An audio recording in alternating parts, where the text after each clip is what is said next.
Hi and welcome to Swissquote's Daily Market Talk. It's Friday, October 25th. Major US and European indices breathed a sigh of relief yesterday thanks to a number of encouraging quarterly earnings announcements on both sides of the Atlantic Ocean. But still, the diverging fortunes between the two continents fuel the dovish expectations for the European Central Bank and the bearish outlook for the euro.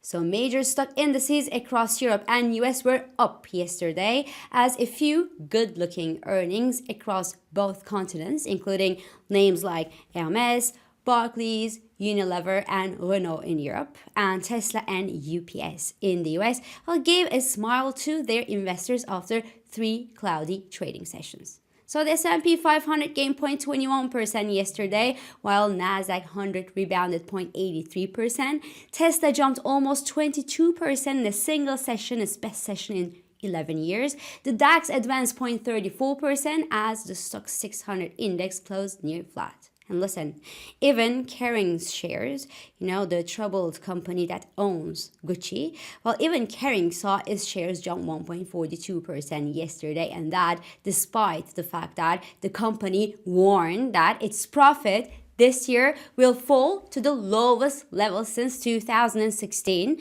due to the weakening Chinese demand.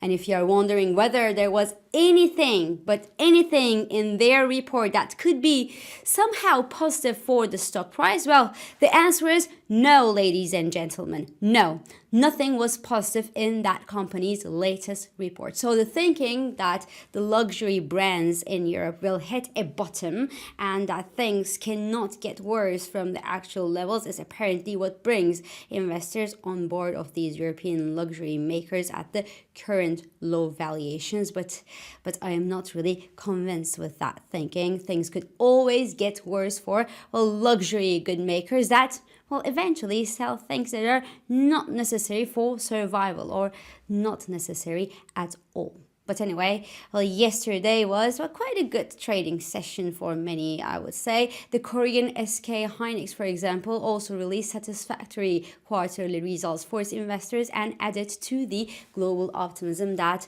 the AI demand remains robust, and Roundhill's Magnificent 7 ETF gained more than 3% at yesterday's trading session. So those are the news on the micro level. But overall, the earnings season is going quite well in the US, quite less well in Europe, and the latter divergence also matches the macroeconomic picture where the economic data is strong in the US and much less strong in Europe. And in the sense, yesterday's PMI figures show that contraction in the mainland Europe actually continued in October, even though the deterioration in Germany, for example, their manufacturing sector was less severe than expected by analysts, while France actually saw its own manufacturing and services sectors contract faster than the expectations.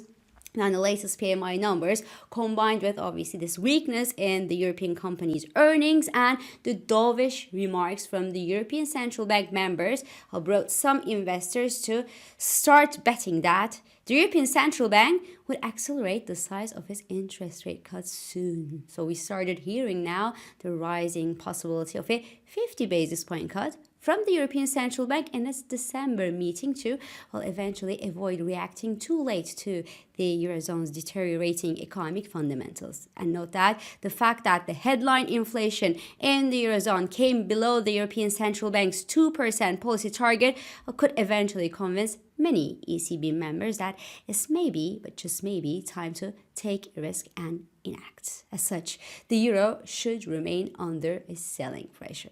The euro-dollar rebounded at yesterday's trading session, and that was mostly on the back of a broad-based US dollar weakness that, by the way, came to play despite stronger than expected housing data from the US and stronger than expected PMI data from the US and softer than expected jobless claims number, hinting that the US dollar's latest move of yesterday was certainly a consolidation after a decent rally and a correction, and is not backed by fundamentals, because there is nothing but nothing in the fresh economic and corporate data that supports the continuation of aggressive rate cuts from the US Federal Reserve. On the contrary, I actually think that the Fed should somehow rethink its plans of monetary easing in the face of the surprisingly strong economic and corporate data. Now, one good news for the Federal Reserve, though, the latest news also suggests that fewer US businesses are raising their prices these days, as the price increases become harder to absorb by squeezed households by years of high interest rates and high inflation, and that's excellent news. But if inflation gets a fresh boost from these strong economic activity, well, the interest rate cut plans for the Fed could fall off a bus, because besides strong earnings from the US big banks and the big technology companies that already announced earnings, well, UPS, which is considered as an economic barometer, also released its third quarter earnings yesterday, and the company said that it returned to profit, and shares jumped more than 5% on the back of these comments. Therefore, coming back to the US and Europe, the divergence between the euro and the US dollar outlook, the view that a potential Trump return to the US White House could eventually worsen the trade relations between the two continents, and also the sustained gap between the German and French 10-year yields, which is, as you know, due to worries about France's inability or ability to strengthen its finances amid political turmoil, actually remain supportive of a further decline in the euro dollar. As such, the pair should see resistance into the 108.70 level, which is the minor 23.6% Fibonacci retracement on the latest sell-off, and key resistance to the actual bearish trend sits at 109.35 level, which is the major 38.2% Fibonacci retracement, and which could keep the pair in the bearish trend.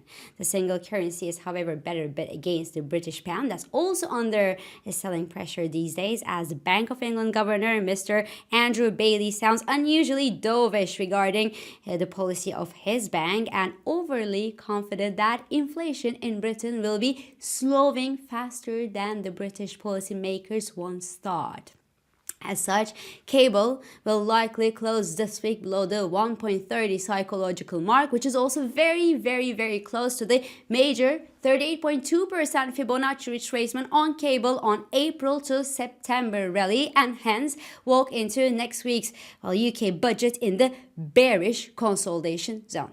And as per that budget, well, there could be some quite difficult to digest announcements for big UK companies and also wealthy individuals, who will obviously be asked to help filling in the gap in British finances. Nevertheless, no one expects a Liz Truss kind of moment when the UK announces its budget plans next week. Hence, the Bank of England expectations will certainly matter more than the UK's latest budget, and the harder the budget, the more supportive the Bank of England should be, if, of course, inflation in Britain allows them to be soft. In Japan, the Japanese yen is better a bit right now, but the dollar yen consolidates its gains above the 150 psychological level, and the risks remain tilted to the upside for the dollar yen and downside for the Japanese yen into the election weekend in Japan, which could actually see the country's ruling party lose its majority in the lower parliament for the very first time since 2009. So the latter would be bad for both the Japanese yen and the Japanese stocks. Moreover, the Bank of Japan's governor, Mr. Ueda, aligned with the market expectations that the bank would not hike its interest rates at its next policy meeting. Therefore, as I said, the yen risks remain tilted to the downside.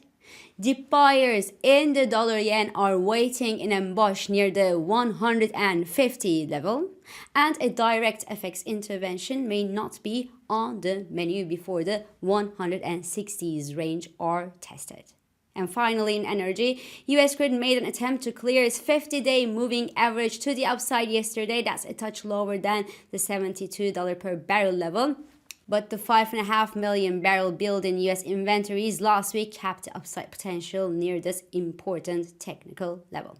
Now, while oil bulls may not be in peak form lately, risks actually tend to lean to the upside heading into weekends these days due to the potential for an escalation in these Middle East conflicts. Therefore, while selling oil below the or near the $7 per barrel level doesn't look safe into the weekend. So this is all for this week. I'm İpek Özkardeşkaya and thank you for joining me and thank you for all your beautiful and supportive comments. I hope this episode of Market Talk has been helpful and it has been insightful to you. So please do not hesitate to leave your comments, your reactions and your questions below as usual. Follow us on Instagram, on X and on LinkedIn for regular market updates. Subscribe to our YouTube channel for daily market comments. And please don't forget to hit the like button on these videos to let us know that you enjoy them. So I will meet you again next week. And until then, good day trading and have a lovely weekend.